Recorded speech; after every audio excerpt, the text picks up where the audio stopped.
Los quiero llevar a una sección del Antiguo Testamento para después trasladarnos a la Primera de Corintios. Y quiero llevarlos a Josué. Josué capítulo 6, del versículo 1 al 5. Josué 6, versículo 1 al 5. Ahora Jericó estaba cerrada, bien cerrada a causa de los hijos de Israel. Nadie entraba ni salía, mas Jehová dijo a Josué: mira, yo he entregado en tu mano a Jericó y a su rey con sus varones de guerra. Rodearéis pues la ciudad todos los hombres de guerra, yendo alrededor de la ciudad una vez, y esto haréis durante 6 días. Y 7 sacerdotes llevarán 7 bocinas de cuernos de carnero delante del arca, y al 7º día daréis 7 vueltas a la ciudad, y los sacerdotes tocarán las bocinas. Y cuando toquen prolongadamente el cuerno del carnero, así que oigáis el sonido de bocina, todo el pueblo gritará a gran voz, y el muro de la ciudad caerá. Entonces subirá el pueblo, cada uno derecho hacia adelante. Y en el versículo 9 y 10 dice: y los hombres armados iban delante de los sacerdotes que tocaban las bocinas, y la retaguardia iba tras el arca, mientras las bocinas sonaban continuamente. Y Josué mandó al pueblo diciendo: vosotros no gritaréis, ni se oirá vuestra voz, ni saldrá la palabra de vuestra boca, hasta el día que yo os diga: gritad, entonces gritaréis. Versículo 20. Entonces el pueblo gritó, y los sacerdotes tocaron las bocinas, y aconteció que cuando el pueblo hubo oído el sonido de bocina, gritó con gran vocerío, y el muro se derribó. Entonces, hermanos, aquí estamos viendo algo muy interesante. Todos los que están en la Escritura, en la palabra, vemos que el pueblo de Israel va a enfrentar una batalla con los habitantes de Jericó.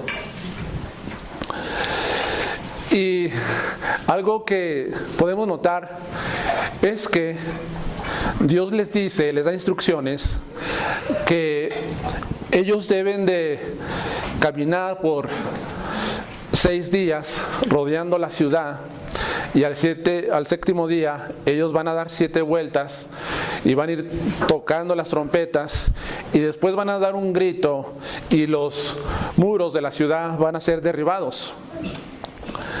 Algo que me llama la atención es que esta es una forma extraña de ganar una victoria.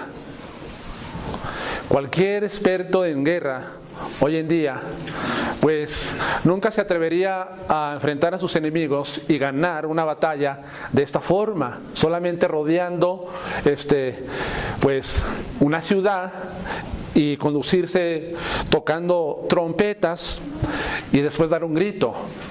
Esto parece, hermanos, algo absurdo, parece algo ilógico, parece que es algo insensato.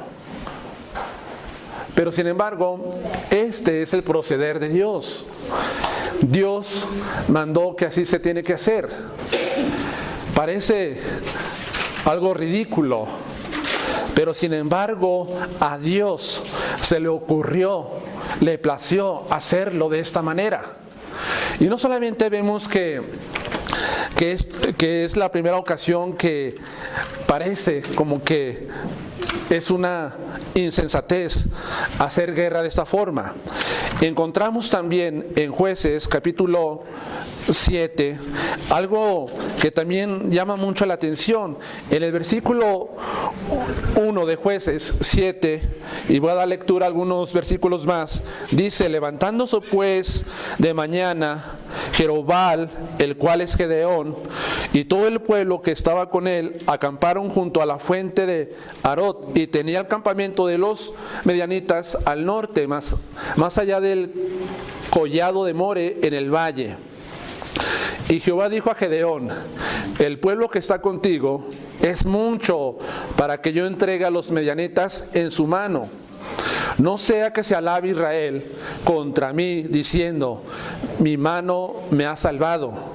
Ahora pues, haz pregonar en oídos del pueblo, diciendo: quien tema y se estremezca, madrugue y devuélvase desde el monte de Galaad.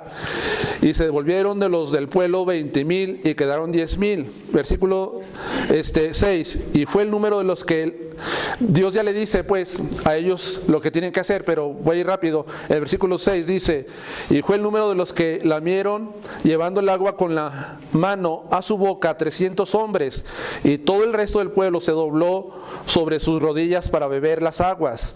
El 7. Entonces Jehová dijo a Gedeón: con estos 300 hombres que lamieron el agua, os salvaré y entregaré a los medianitas en tus manos, y váyanse todos los demás gente, cada uno a su lugar.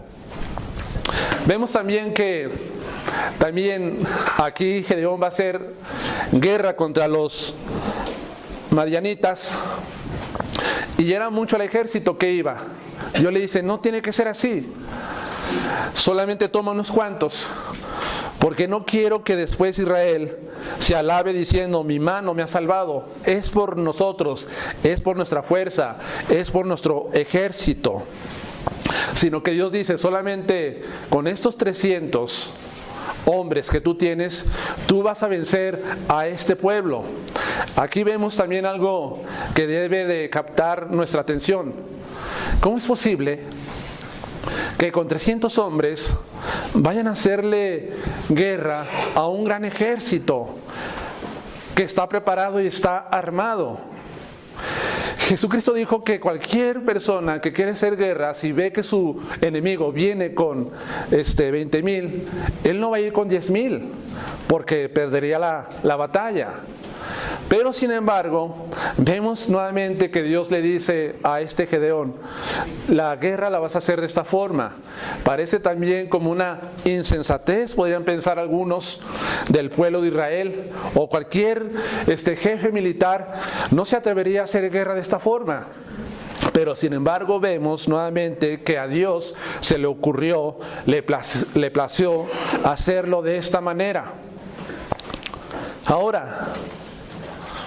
Ahora sí, quiero que noten a dónde los quiero llevar. Pero, ¿sabe usted por qué Dios operó en ese momento de esta manera?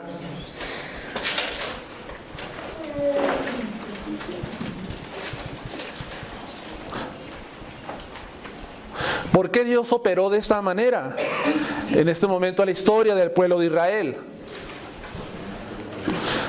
Bueno, ¿saben por qué? Para demostrar que lo insensato de él es más sabio que los hombres, y demostrar que lo débil de él es más fuerte que los hombres. También Pablo, en la salvación de los corintios, ahora sí, acompáñenme a Corintios capítulo 1. Pablo también les escribe y les quiere puntualizar a esta iglesia que ellos están dentro del plan o estrategia de Dios.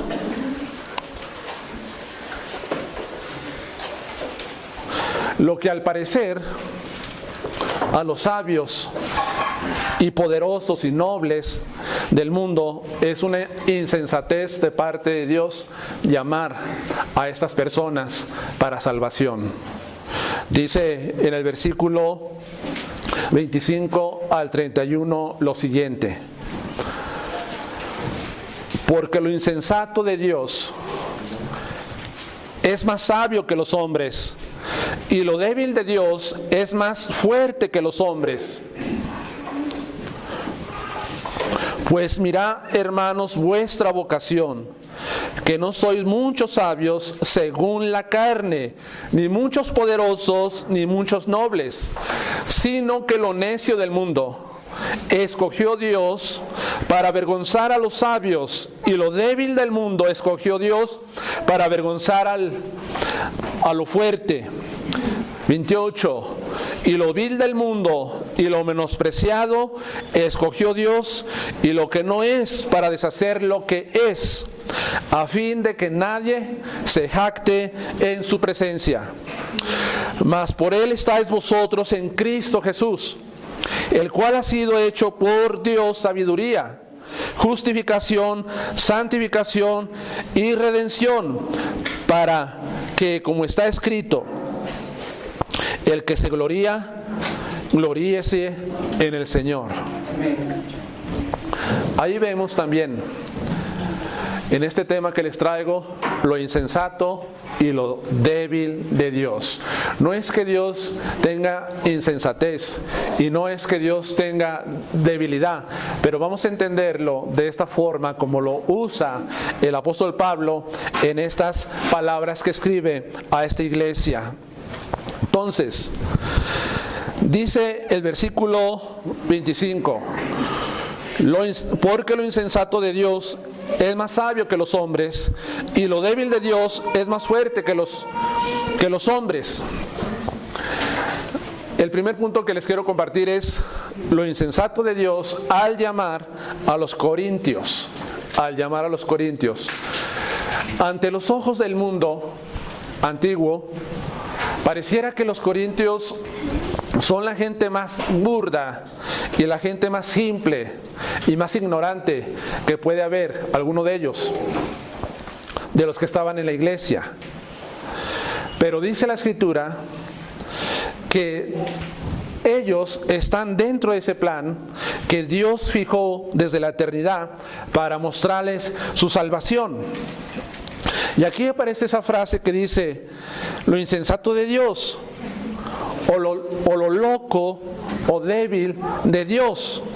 ¿Qué es esto que el apóstol Pablo quiere puntualizar a esta iglesia?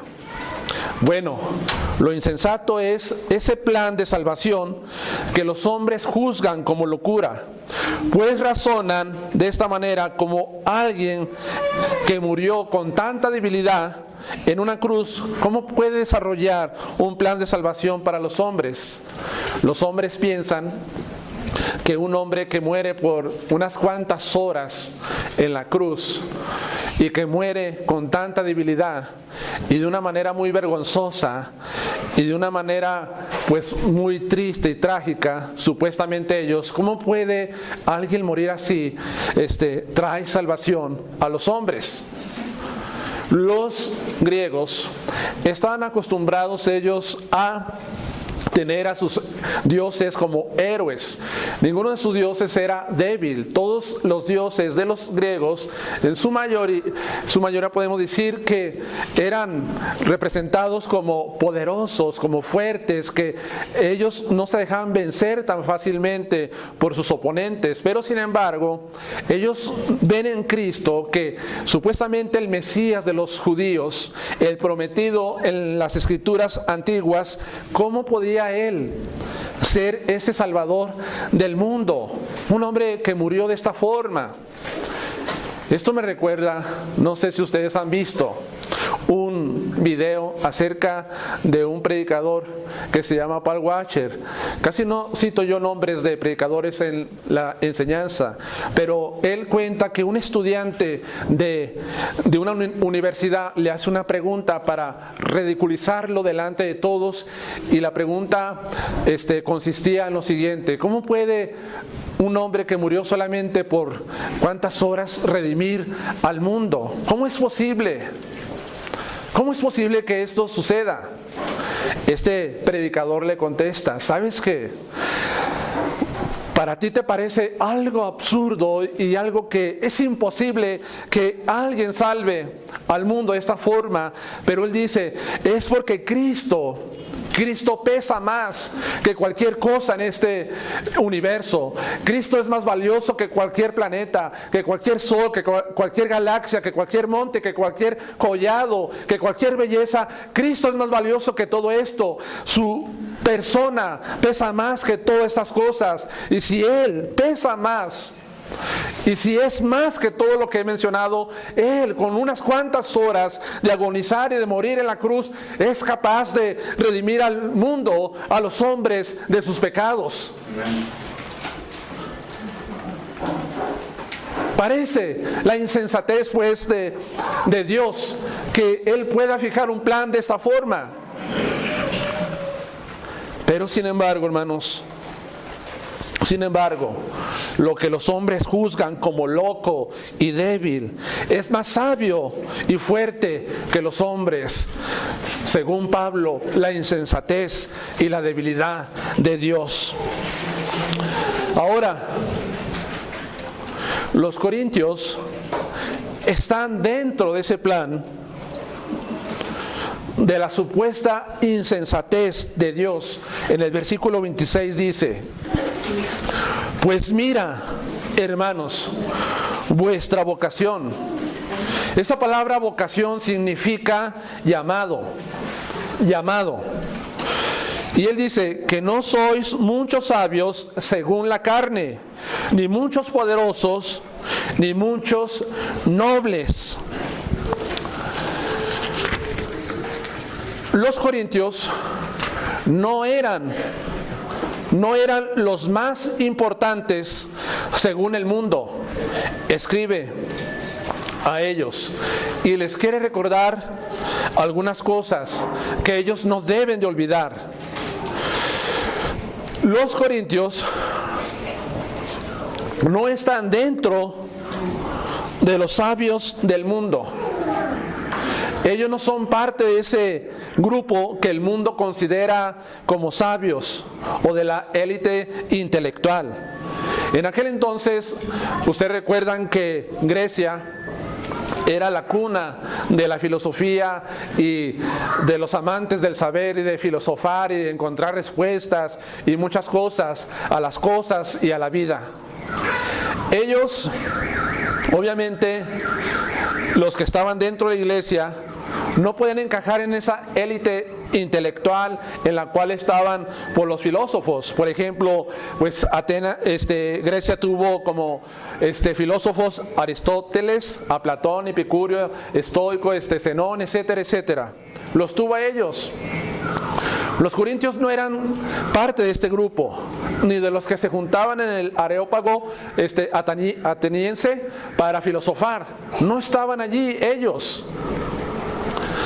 Pablo les quiere recordar que no es así, sino que también ellos deben de entender que ellos no están tampoco dentro del grupo de los poderosos del mundo, porque dice, ni muchos poderosos.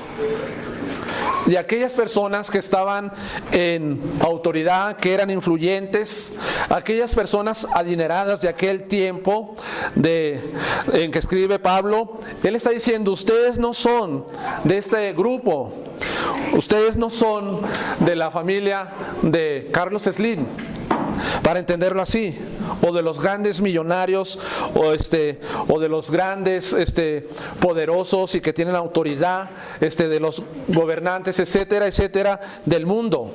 No son así ustedes tampoco. Y también les quiero recordar que ellos no son de la nobleza. Quiere decir que ellos no pertenecen a las familias importantes del mundo tampoco. No son parte de ello. Ahora, ¿por qué es interesante que los corintios entendieran esto? ¿Por qué? Pablo está diciendo prácticamente a la iglesia de Corintio que ellos no se deben de olvidar quiénes son en realidad, quién está y quién compone la iglesia de Corintio.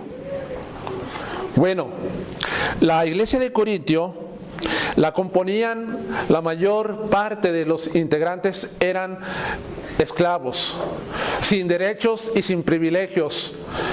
en aquel entonces. Era gente sencilla, era gente común, era gente que el mundo consideraba como vil, como menospreciado, lo deshecho del mundo. Así se componía la iglesia de Corintio. Alguien una vez dijo a un hermano, le dijo lo siguiente: yo no puedo aceptar el Evangelio de Jesucristo porque eso es para ignorantes. Él dijo que esta persona, que solamente los ignorantes creen a la palabra de Dios. Dijo así esta persona a un hermano. Y sí, hermanos, la gente piensa que nosotros, al seguir la palabra de Dios, que seguir el Evangelio de Cristo, somos las personas más ignorantes de este mundo. Y hasta nos ponen una etiqueta y nos ponen un casillero y nos ponen como personas ignorantes. Ahora, se pensaba así también en aquel tiempo. Hay un personaje, un gobernador de Bitinia llamado Plinio, que escribió al emperador Trajano que los cristianos procedían de todas las clases sociales, pero que en su mayoría era gente normal y sencilla. Los cristianos procedían de todas clases sociales, pero la mayoría de ellos era gente sencilla, era gente sin educación, era gente que no tenía acceso a educarse, porque la educación en aquel tiempo era muy cara. Solamente los que pertenecían a las familias adineradas y poderosas de aquel tiempo podían estudiar, podrían cultivar, etcétera, etcétera, en ciertas ciencias. Entonces, eso se pensaba acerca de los cristianos en aquel entonces. Entonces, en la iglesia había la gente humilde, y estaban pues en esa condición de esclavitud, carentes de derechos y privilegios. Y esto es muy interesante que notemos, hermanos, muy interesante. ¿Por qué? ¿Por qué es interesante? Porque lo que los hombres tienen como sublime y como algo que de valor, para Dios no es así. Para Dios no es así. Nosotros quisiéramos que en la iglesia y vamos a ganar a los políticos, y vamos a ganar al gobernador, y vamos a ganar a ese artista, y vamos a ganar a este deportista, y vamos a ganar a esa persona que procede de Harvard. Vamos a ganarlo y vamos a tenerlos en la iglesia para sentirnos orgullosos de eso. No, no es así. A Dios no le sorprende estas cosas. En verdad, no le sorprende según el estatus, según la preparación de los hombres delante de Dios.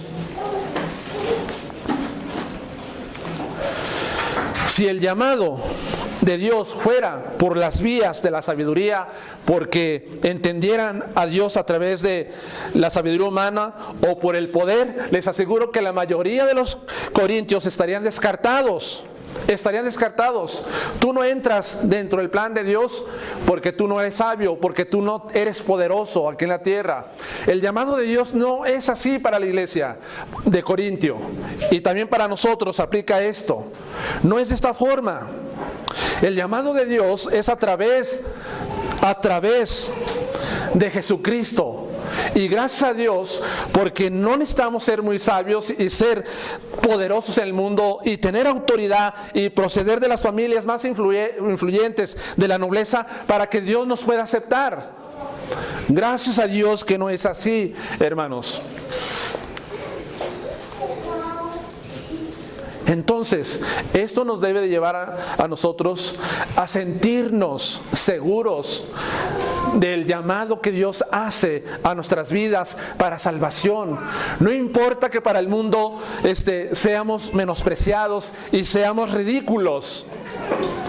Debemos de agradecer a Dios por ello, por su llamado a través de Jesucristo, a través de la locura de la cruz, como enseñé el domingo pasado. Ahora, esto no significa, hermanos, que dentro de la iglesia de Corintios no hubiera gente noble o gente con autoridad o gente con sabiduría según el mundo. Eso no significa que Dios nos llama a esta clase de personas. No está diciendo el apóstol Pablo esto. Él dice que no sois muchos sabios, o sea, no hay muchos de ustedes con estas características. No está diciendo que ninguno, sino que no hay muchos dentro de la congregación. De hecho, Dios nos muestra en su palabra que sí había gente noble, que sí había gente con autoridad y sí había gente con sabiduría que componían algunas iglesias cristianas de aquel tiempo. Por ejemplo, si me acompañan a Hechos 17, versículo 34, dice lo siguiente: mas algunos creyeron, juntándose con él, entre los cuales estaba Dionisio, el Areopagita, una mujer llamada Damaris, y otros con ellos. Este Dioniso es una persona que estaba dentro de los filósofos de Atenas. Cuando escucha el mensaje de Pablo, el evangelio, él creyó, se arrepintió y se juntó con Pablo, entre los cuales también había una mujer y algunos con ellos. Entonces, gente que también, que está preparada humanamente hablando, también responde al evangelio de Cristo Jesús. No solamente el evangelio es para gente sencilla y común, sino también para ellos, como lo vemos aquí.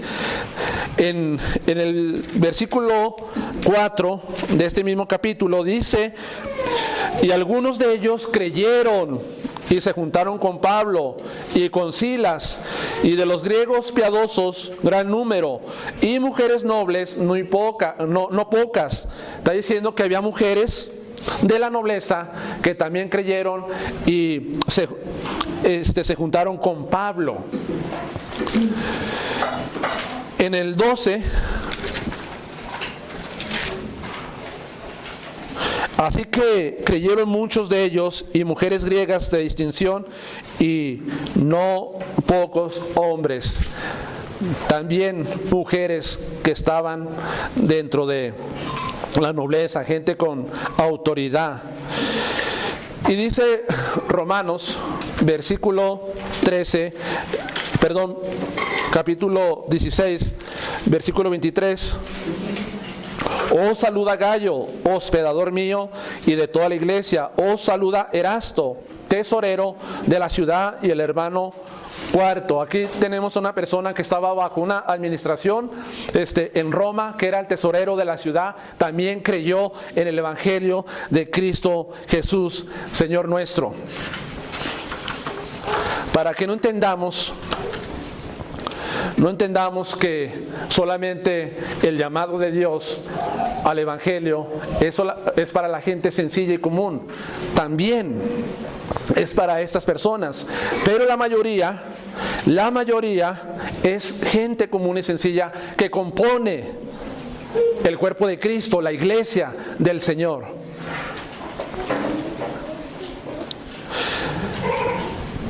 ¿Qué hizo Jesús cuando inició su ministerio terrenal? ¿A quién llamó? ¿A quién llamó, hermano Gerardo? Llamó al sumo sacerdote Anás, Caifás, llamó a Herodes, llamó a Pilato, llamó a gente común para su ministerio, para darles el apostolado. En Marcos capítulo 1, versículo 16 al 20 dice: andando junto al mar de Galilea, vio a Simón y a Andrés su hermano, que echaban la red en el mar porque eran pescadores. Y les dijo Jesús: venid en pos de mí y haré que seáis pescadores de hombres. Y dejando luego sus redes, le siguieron. Pasando de allí un poco más adelante, vio a Jacobo, hijo de Zebedeo, y a Juan su hermano, también ellos en la barca que remendaban las redes. Y luego los llamó, y dejando a su padre Zebedeo en la barca con los jornaleros, le siguieron. Entonces Cristo, en su llamado, Él no se va por los poderosos y los nobles y los sabios del mundo, sino que se va por lo más sencillo, lo más común de la sociedad judía. Él va por ellos y los llama. Muy diferente a lo que algunos harían si quisieran emprender o establecer o fundar una iglesia. Llamarían a la gente más popular y más capacitada de la sociedad para que sean parte del equipo, parte de la congregación. No es así con Cristo Jesús. Cristo llamó a gente común para hacer una obra que cambiaría y transformaría al imperio romano, y también a través de ellos conquistar el mundo a través de la predicación del evangelio de Jesús, el mundo conocido. Él lo hace de esa forma. Es pues la gente común también la que Dios llama para salvación. He preguntado esto: ¿qué hace el presidente de la República cuando va a formar parte de su gabinete? ¿A quién va a llamar? ¿Al señor que está vendiendo los cocos allí en el jardín? ¿A la señora que está vendiendo los zapatos aquí abajo de este salón, no enfrente? ¿A quién llama, hermana Verónica?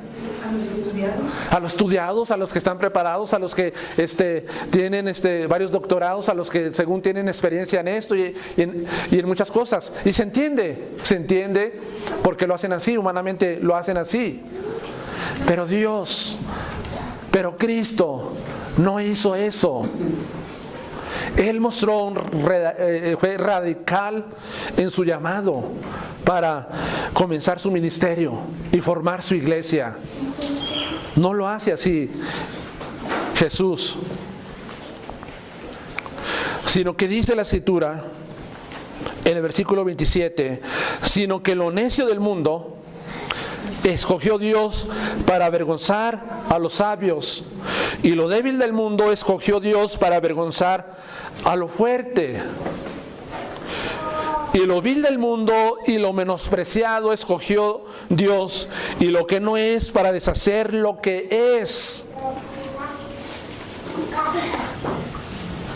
¿Qué insensatez podrían pensar de parte de Dios escoger lo despreciado, lo vil, lo que nadie quiere? Esclavos,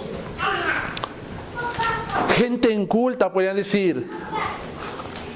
Esa, dice Pablo, parecía una insensatez, pero Dios lo hace así. ¿Por qué? Porque lo insensato de Dios es más sabio, y lo débil de Dios es más fuerte que los hombres. ¿Acaso lo débil de Dios no es más fuerte que los hombres?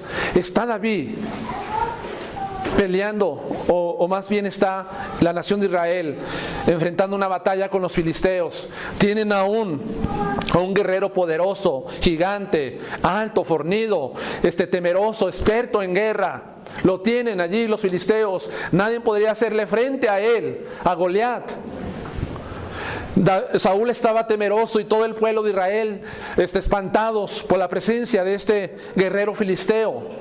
Viene un jovencito del campo, pastor de ovejas, se presenta en el campo de batalla porque le va a llevar alimento, comida a sus hermanos. Y escucha cómo este guerrero filisteo blasfema, cómo está ridiculizando a la nación de Israel. Él se llena de valor y dice: ¿cómo es posible que permitan que esté hablando estas cosas hacia el Dios verdadero, al Dios de Israel? ¿Y qué hace? Dice, yo voy a pelear con él. Pelearé con ese gigante. Todos te va a destrozar, muchacho. No te metas, te va a matar, te va a despedazar como un león despedaza una oveja. Dice, yo iré, porque él viene con jabalina, él viene con espada, mas yo voy en el nombre de Jehová. Y ese muchacho débil a los ojos de los hombres, Dios lo usó para avergonzar al más fuerte de aquel tiempo. Pareciera la insensatez de Dios, pero Dios así quiso obrar y quiso dar una gran lección a la nación de Israel. Lo insensato, lo débil de Dios, Dios escoge para avergonzar al sabio y al fuerte. Encontramos también el hombre más fuerte que ha existido en este mundo, Sansón. Con una quijada de un asno, vence a más de 1000 filisteos. Con una quijada de un asno hace eso Sansón. ¿Quién puede vencer a 1000 hombres con una quijada de un asno? Solamente Dios. Solamente Él. Porque ni Rambo puede hacerlo. Entonces, vemos pues que Dios hace estas cosas para avergonzar al sabio, al entendido y al fuerte del mundo. ¿No es increíble cómo es que Dios, a través de gente sencilla, gente que no es renombrada, transformó o más bien cómo impactó al imperio más poderoso que ha existido sobre la tierra, el imperio romano, con gente común?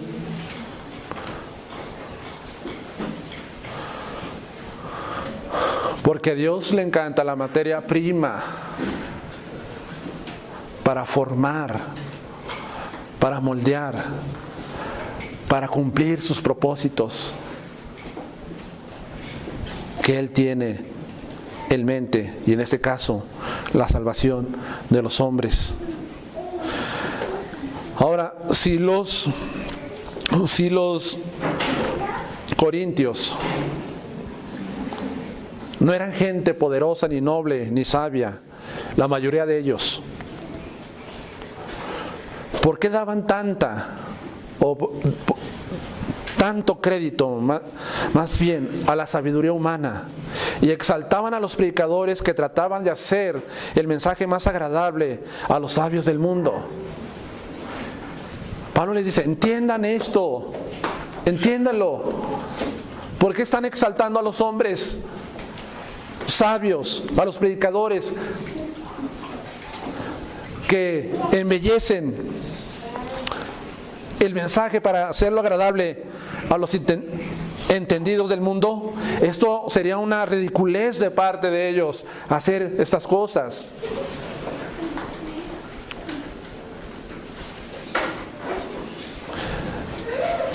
Vamos al versículo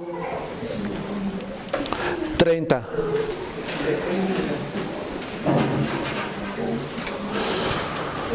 El llamado y la elección de Dios hacia ellos no procede pues de la filosofía que ellos conocían y a través de la sabiduría humana que tanto buscaban, sino que el llamado y elección viene por estar en Cristo a través de Dios.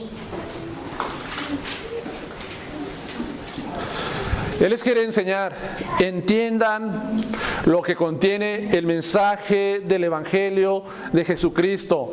Ahorita estábamos hablando acerca del evangelismo y nuestro hermano Josué decía lo siguiente, ¿Qué es el Evangelio? ¿O qué tenemos que entender acerca del Evangelio de Jesús? Necesitamos muchas cosas, sino, lo vuelvo a recordar, la muerte, la sepultura y la resurrección de Cristo. Cristo murió porque se ha ofendido a un Dios santo. Y ese hombre que ha ofendido a Dios merece ser castigado, merece el juicio de Dios. No está en sus manos el escapar por sus propios medios del juicio de Dios. Necesita a un Salvador, que es Cristo, único y suficiente para salvar. Entendamos el mensaje de esa manera sencilla. Es el que puede traer la salvación a los hombres. No se necesita filosofar demasiado, hermanos, para presentar estas verdades que contiene el Evangelio glorioso de Cristo Jesús.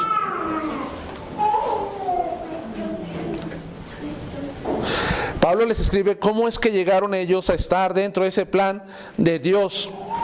En el versículo 30, mas por Él estáis vosotros en Cristo Jesús, el cual ha sido hecho por Dios sabiduría, justificación y santificación y redención.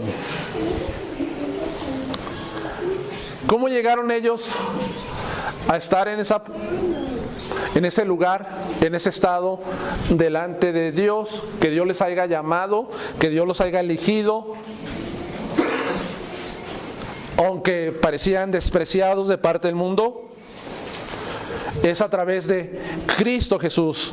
Y dice aquí, el cual ha sido hecho por Dios sabiduría. Cristo es hecho sabiduría. Sabiduría. En contraste con la sabiduría mundana, carente de proporcionar salvación a los hombres, Cristo es la sabiduría de Dios, pues su plan de salvación es Cristo. Cristo es el ingenio de Dios para salvar a los creyentes. Es el ingenio de Dios para salvar a los hombres. Porque en el versículo 24 dice, mas para los llamados, así judíos como griegos, Cristo poder de Dios y sabiduría de Dios.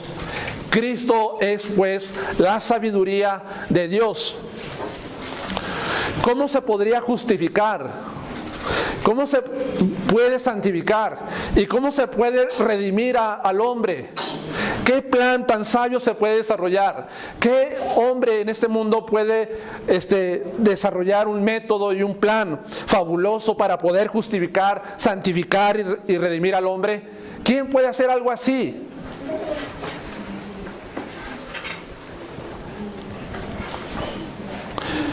¿Qué plan tan ingenioso y sabio se puede elaborar para esta obra tan grande de la salvación de los hombres? Pues quiero decirles que ese plan lleno de sabiduría es la persona de Jesucristo. Él es el camino que Dios ha establecido. Es Cristo, pues, el que nos puede llevar a Dios. Es el medio por el cual nosotros podemos ser salvos, solamente por su persona de Jesús. Si usted quiere llegar a Dios por otro plan que usted con ingenio o las religiones han desarrollado, van a fracasar. Vamos a fracasar y no lo vamos a lograr. Es solamente a través del plan lleno de sabiduría que Dios desarrolló a través de la persona de Jesucristo el Señor. Es a través de Él.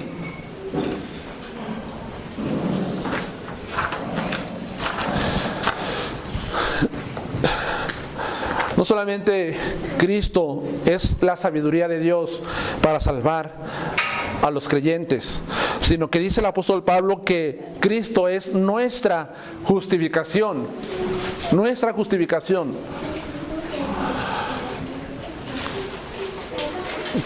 ¿Qué es la doctrina o la enseñanza de la justificación?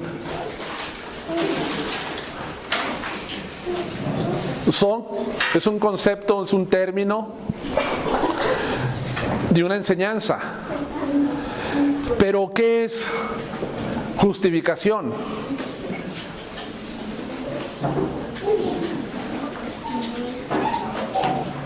¿Quién de aquí ha estudiado la doctrina de la justificación? Porque todos entendemos y sabemos Juan 3:16, porque de tal manera amó Dios al mundo que ha dado a su Hijo unigénito para que todo aquel que no crea no se pierda, mas tenga vida eterna. Y ahorita estamos en época, o vamos a entrar en la época navideña, y le preguntamos a las personas y les evangelizamos qué hizo Cristo, y nomás dicen ellos: Cristo vino a morir por nuestros pecados, y punto. Y nació en Belén y tuvo como padre a José y María. Y muchos cristianos también tienen solamente este entendimiento. Y creo que si ya tenemos más de 3, 5 años, debemos de entender qué es justificación y tener un entendimiento más alto de estas verdades bíblicas. De acuerdo a la justicia de Dios, el pecador debe vivir. ¿Qué tiene que pasar con el pecador? Porque dice Romanos 6:23, porque la paga del pecado es muerte. ¿Pero cuál muerte? Génesis 2:17, el día que comas de este fruto, ciertamente morirás. ¿Murió? No. Pero se empezó a degenerar, pero murió espiritualmente. Muerte espiritual. Y después muerte eterna. Entonces, según la palabra, la justicia de Dios, el pecado del hombre debe ser castigado, debe ser enjuiciado de acuerdo a Dios. Porque también dice aquí en Romanos 1:23,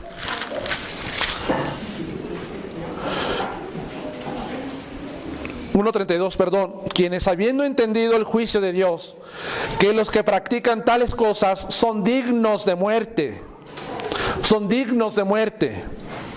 no solo las hacen, sino que también se complacen con los que las practican. Debe morir el pecador, muerte espiritual, después juicio, condenación, muerte eterna por la eternidad.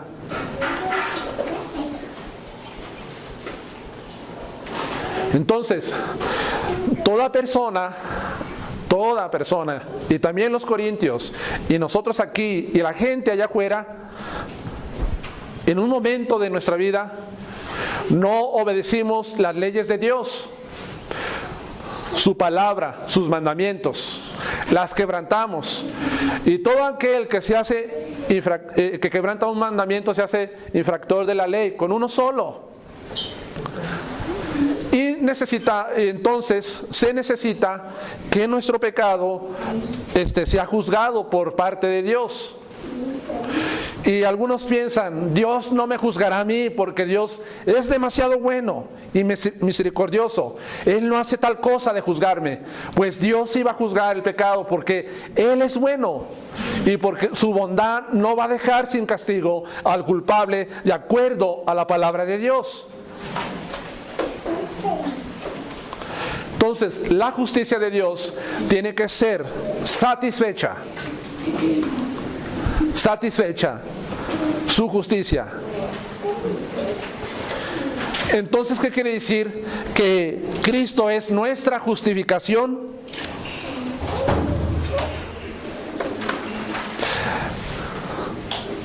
Dios declara al culpable inocente.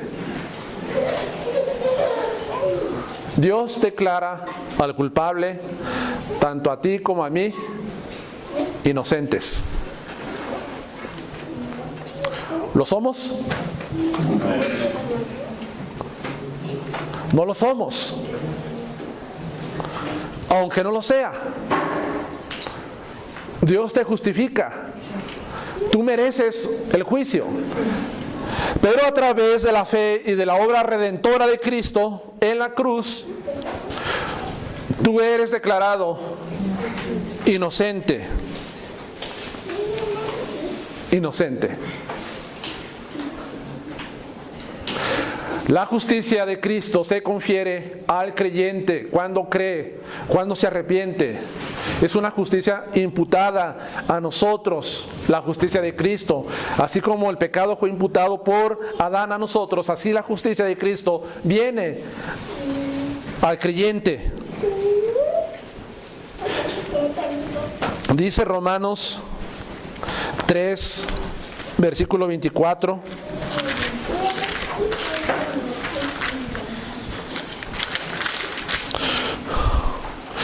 Siendo justificados gratuitamente por su gracia, mediante la redención que es en Cristo Jesús, quien Dios puso como propiciación por medio de la fe en su sangre para manifestar su justicia, a causa de haber pasado por alto en su paciencia los pecados pasados, con la mira de manifestar en este tiempo su justicia, a fin que Él sea el justo y el que justifica al que es de la fe en Cristo Jesús. Estamos justificados los que verdaderamente han creído y han arrepentido de todo corazón de sus pecados, hermanos. Solamente ellos. Solamente.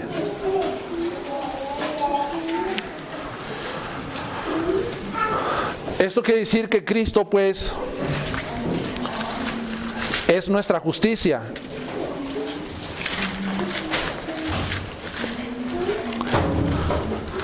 Él tomó su lugar y tomó mi lugar para llevarnos a Dios. Y también dice Pablo que ellos están en Dios porque Cristo fue hecho santificación. ¿Qué es santificación? ¿Cómo? Consagración, apartado. ¿Apartado solamente del pecado?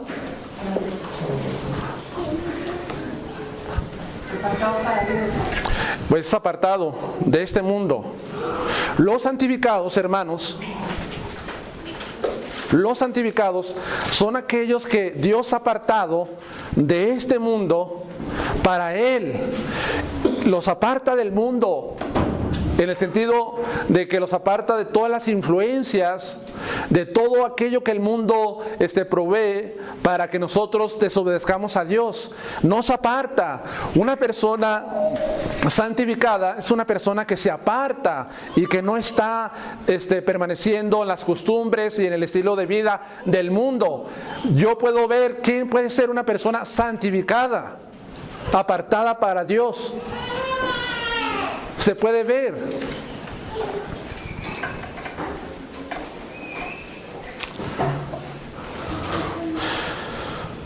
Quiere decir que también somos santificados posicionalmente. Nosotros no teníamos nada de santidad propia en nosotros para ser aceptos delante de Dios, pero Cristo nos santifica, nos aparta pues del mundo y del pecado para Dios.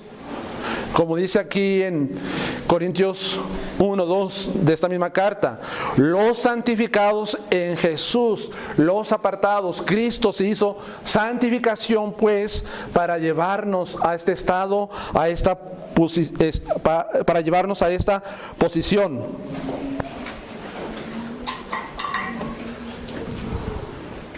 Muy diferente al mensaje que ellos estaban escuchando, los corintios, que carecía de sustancia. Y dice también Pablo que también Cristo se ha hecho redención por ellos, por nosotros. ¿Qué es redención? Que Él nos perdona, que nos justifica, nos pone a la estatura de Él. Eso es lo que trae la redención, ¿verdad, hermana? El perdón y todo esto que mencionó.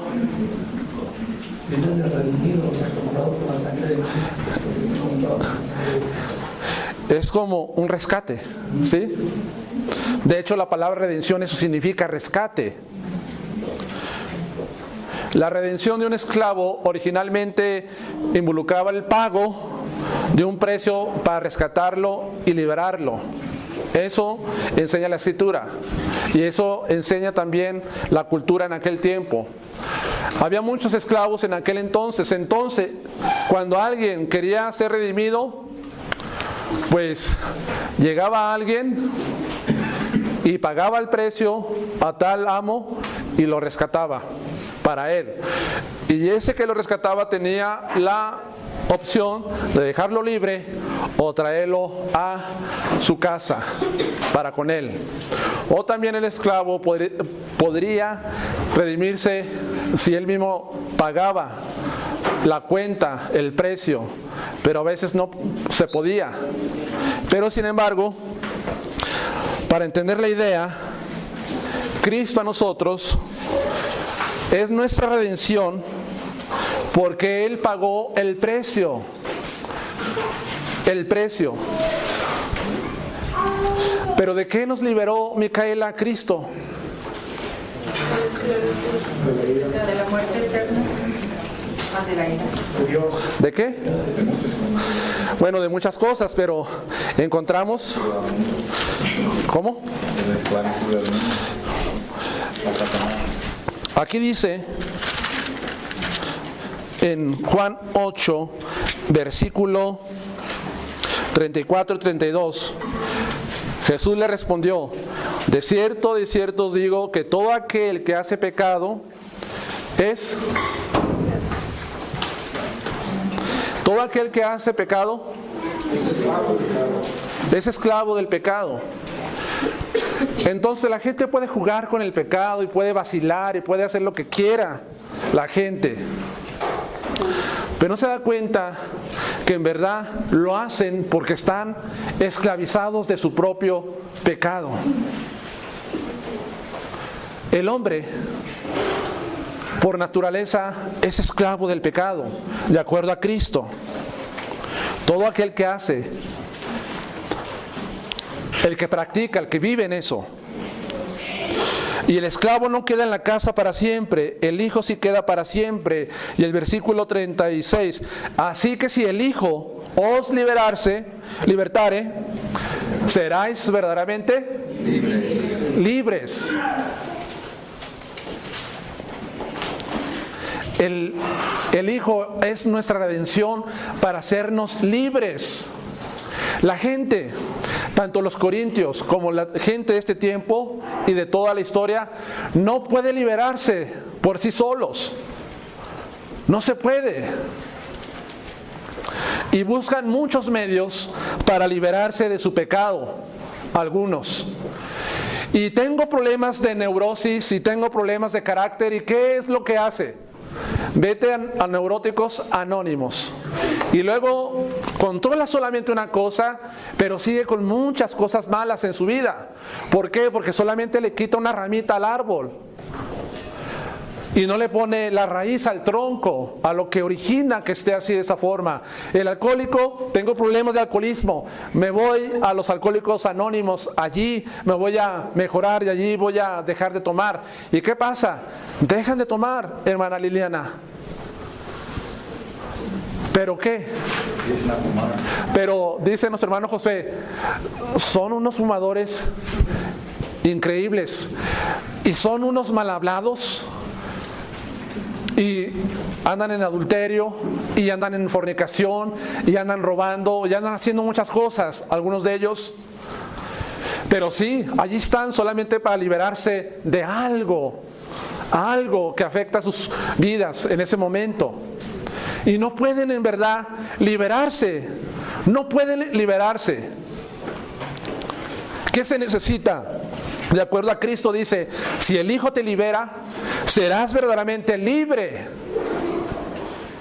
Y aquí hay muchos, quizás, que no han sido libres de su pecado, porque quieren liberarse a través de una religión, quieren liberarse a través de hacer algunas cosas. No es así. Necesitas a Cristo para liberarte del pecado, para que te redima, en otras palabras, para que te rescate. Necesitas eso. El Hijo verdaderamente hace libre nuestras vidas. Él hace libre, hermanos. Él da libertad. Él da libertad. No tenemos nosotros por qué estar todo el tiempo o permaneciendo en esas cosas que parece que no puedo liberarme de esto. ¿Qué acaso Cristo no ha llegado a mi vida y me ha liberado? En Cristo soy libre para servirle a Dios, para vivir para la gloria de Él, para alabarle, para glorificarle, para ser obediente, para vencer aquel pecado que me ataba, que me dejaba esclavizado por mucho tiempo. En Cristo puedo hacerlo. En Jesús. Y cuando veo a algunos hermanos que están allí y que durante su vida cristiana han estado con esas cosas, ¿dónde está la libertad de Cristo en tu vida? ¿Dónde está? ¿Dónde está el poder de salvación?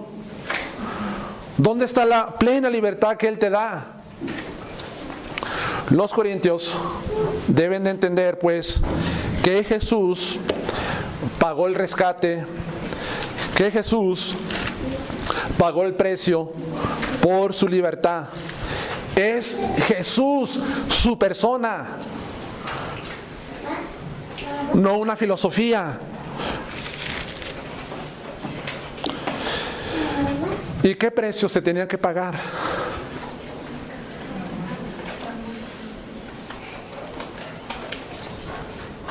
Para nuestra redención. ¿Qué precio se tenía que pagar?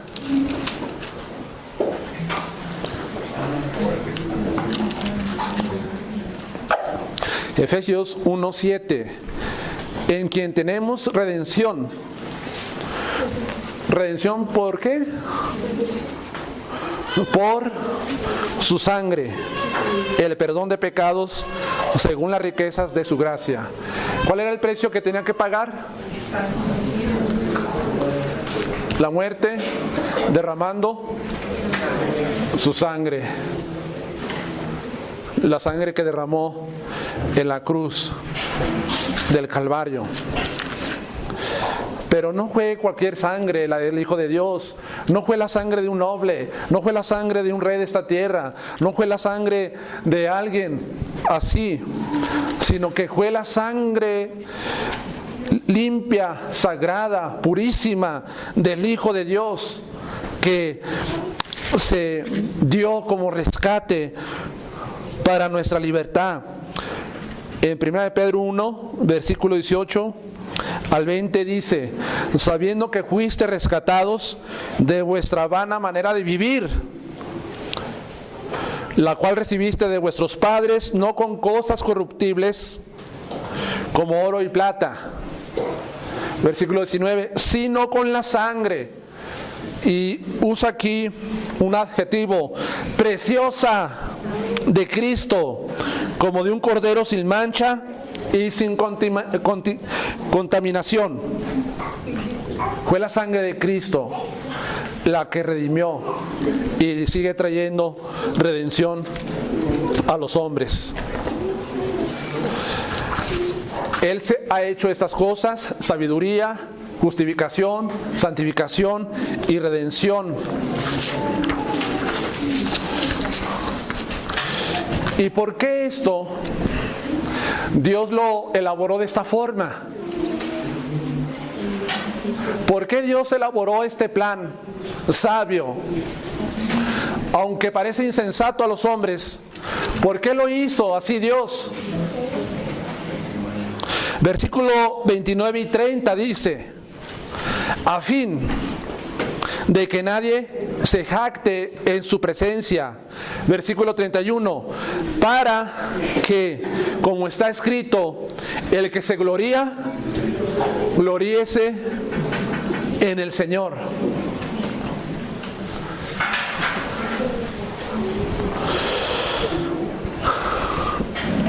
Es para traerse la gloria para Él.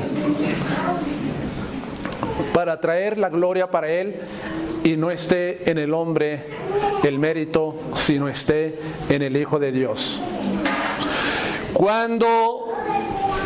Para terminar, cuando